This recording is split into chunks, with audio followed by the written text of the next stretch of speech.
Hello everyone. आज से हम लोग एसबीआई क्लर्क 2021 की तैयारी कर रहे स्टूडेंट्स के लिए पजल ऑफ द डे के नाम से एक सीरीज स्टार्ट कर रहे हैं, जिसमें डेली आपके लिए प्रीवियस ईयर का पूछा हुआ एक पजल हम लोग सॉल्व करेंगे और आपको बताएंगे कि इस टाइप के पजल्स जो एग्जामिनेशंस में पूछे जाते हैं उस पजल को हम लोग जल्दी से जल्दी कैसे सॉल्व करेंगे ताकि आपके प्रिपरेशन को एक बूस्ट मिल सके। तो चलिए, ये जो पजल है एसबीआई क्लर्क 2020 का पूछा गया सिटिंग अरेंजमेंट है ये। तो इस सिटिंग अरेंजमेंट को चलिए बनाते हैं, देखते हैं। क्वेश्चन को पहले हम लोग पढ़ेंगे। There are 8 person A B C D E F G and H are sitting around the circular table facing towards the centre of the table but not necessarily in the same order. कह रहा है कि 8 लोग हैं, ए से लेके जी तक नाम है उनका, A B C D F G and H नाम है। एक सर्कल के चारों ओर सेंटर की तरफ फेस करके बैठे हुए हैं, लेकिन इस ऑर्डर में नहीं, मतलब जिस ऑर्डर में ये दिया गया उस ऑर्डर में नहीं है वो लोग। ठीक है, B sits third to the right of A, मतलब बी जो है वो ए के तीसरे दाएं है। Only one person sits between B and D, B और डी के बीच में केवल एक लोग बैठे हैं। E faces C who is not an immediate neighbour of B, E जो है वो सी को फेस कर रहा है लेकिन वो बी का इमीडिएट नेबर नहीं है। G sits third to the left of F, G F के थर्ड लेफ्ट में है। A is not immediate neighbour of F, A जो है वो एफ का नेबर इमीडिएट नेबर नहीं है।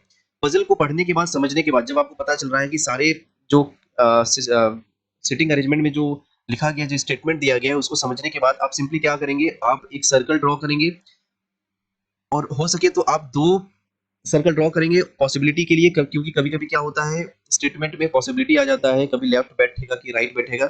इसी वजह से आप पॉसिबिलिटी को टैकल करने के लिए आप क्या करेंगे, दो ऑप्शन लेके चलेंगे। दो ऑप्शन लेने से फायदा ये होगा कि आप बीच में अटकेंगे नहीं। ये छोटा सा सेटिंग अरेंजमेंट है, इसलिए आप क्या कर सकते हैं, डायरेक्ट आप यहाँ पे सेट कर सकते हैं डेटा को, या फिर थोड़ा सा लेंदी अगर होगा तो आपको करना क्या है, आपको करना है जितने भी डेटाज हैं सबको यहाँ पे पॉइंट टू पॉइंट लिखते चलना है साइड में। उससे क्या फायदा होगा, उससे ये फायदा होगा कि आपको बार बार पजल को या फिर सेटिंग अरेंजमेंट को पढ़ने का जरूरत नहीं पड़ेगा। आप सिंपली क्या करेंगे, यहाँ से देख के इस डेटा जो आपने रॉ डेटा निकाला है इस पजल को पढ़ के वहां से आप सिंपली इसको सेट कर सकते हैं। तो चलिए हम उस तरीका को अपनाएंगे जो हम लोग पॉइंट टू पॉइंट लिख लेते हैं। बाद में इस टाइप के क्वेश्चन के लिए इतना छोटा सेटिंग अरेंजमेंट के लिए इतना पॉइंट लिखने की जरूरत नहीं पड़ता, डायरेक्ट भी आप बना सकते हैं। लेकिन आपके प्रिपरेशन को बूस्ट करने के लिए जो तरीका होता है सही सही तरीका, उसके लिए यहाँ पे हम लोग पॉइंट टू पॉइंट लिखते चलेंगे। पहला लिखा हुआ है B seats third to the right of A, मतलब ए जहां भी है उसके राइट में, थर्ड राइट में, वन टू थर्ड राइट में कौन बैठा हुआ है, बी बैठा हुआ है। अब यहाँ से हम लोग कैसे पहचाने कि बी जो है वो ए के राइट में है, तो हम लोग क्या करेंगे, यहाँ पे एक साइन दे देंगे। हमें यहाँ एज्यूम ये करना है कि ए हमेशा नॉर्थ की तरफ फेस करता है, ठीक है। अब यहाँ पे ए जो हमारा साफ साफ दिख रहा है, बी और ए के बीच में दो लोग हैं, और ए बी जो है ये स्टैटिक है कि बी यहीं पर राइट में, तीसरे राइट में बैठेगा। दूसरा पॉइंट देखते हैं, only one person seat between B and D, B और डी के बीच में केवल एक लोग बैठे हुए हैं। अब देखिए यहाँ डायरेक्शन का कुछ पता नहीं कि कौन किधर बैठा है, लेफ्ट में कि राइट में, इसलिए हम यहाँ पे दो एरो दे रहे हैं। इसका मतलब ये हुआ कि बी इधर भी बैठ सकता है और डी इधर भी बैठ सकता है, इसलिए मैंने इस तरह का साइन दिया है, आप इसको ध्यान रखेंगे। उसके बाद only one person seats between B and D हो गया ये। E faces C who is not an immediate neighbour of B, B का इमीडिएट नेबर नहीं है कौन, सी, है ना, लिखा हुआ है E faces C who is not an immediate neighbour B, तो बी और सी इमीडिएट नेबर नहीं है। और ई जो है वो सी को फेस कर रहा है, सी जहां पर बी होगा उसको ई फेस करेगा। G sits third to the left of F, F जहां भी होगा उसके थर्ड लेफ्ट में कौन बैठेगा, जी बैठेगा। अब यहाँ से हमने एक साइन दे दिया ताकि पता चले कि लेफ्ट के, एफ के लेफ्ट में जी है। A is not an immediate number of F, F और ए एक दूसरे के पड़ोसी नहीं है। अब देखिए ये जो हमने डेटा लिखा है, अब इस डेटा के अनुसार हम इस पजल को, सिटिंग अरेंजमेंट को बनाएंगे। अब हमें बार बार ये जो पजल लिखा हुआ है पैसेज पढ़ना नहीं पड़ेगा, इससे हमारा टाइम बचेगा। लेकिन ये छोटा सिटिंग अरेंजमेंट था तो डायरेक्ट भी आप बना सकते थे, ठीक है।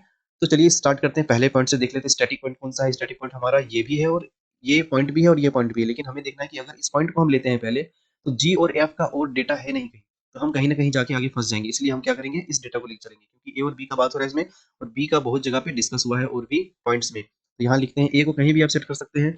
मैं यहाँ सेट करता हूँ, ए के थर्ड राइट में बी, एक दो तीन, यहाँ पे बी बैठा देते हैं। एक हमने ऑप्शन और लेके चला है, तो चलिए यहाँ पे बी को लेके चलते हैं।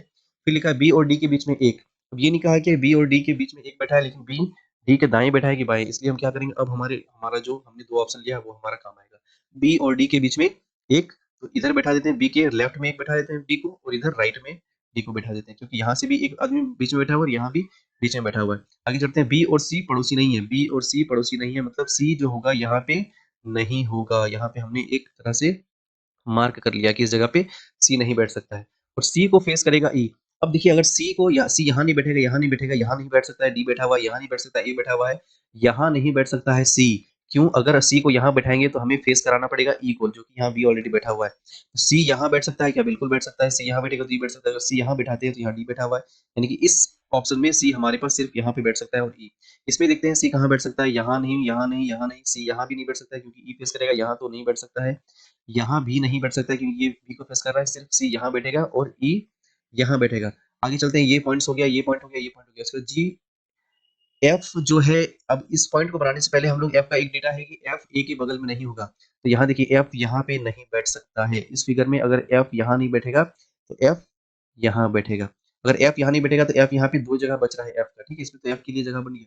अब कह रहा है एफ के थर्ड लेफ्ट में जी है, तो अगर यहाँ पे एफ है तो 1 2 थर्ड में जी को हम लोग बैठा सकते हैं। इसमें देखते हैं अगर एफ को यहाँ बैठाते हैं तो थर्ड लेफ्ट में जी 1 2 3 यहाँ नहीं बैठ सकता है क्योंकि ऑलरेडी ई ऑक्युपाइड है यहाँ पे। यहाँ पे अगर हम लोग एफ को रखते हैं तो 1 2 3 यहाँ पे जी बैठाना पड़ेगा जो कि ऑलरेडी ऑक्युपाइड है डी के द्वारा। मतलब ये जो हमारा ऑप्शन था वो गलत हो गया। यहाँ पे बैठेगा। अब एक जगह बैठा हुआ है, जो भी बचा हुआ है उसको हम लोग पुट कर देंगे। जैसे ए हो गया है, बी हो गया है, C D E F G, H बचा हुआ है, एच को। अब इस सीटिंग अरेंजमेंट के अनुसार आगे जितने भी क्वेश्चन आएंगे उसको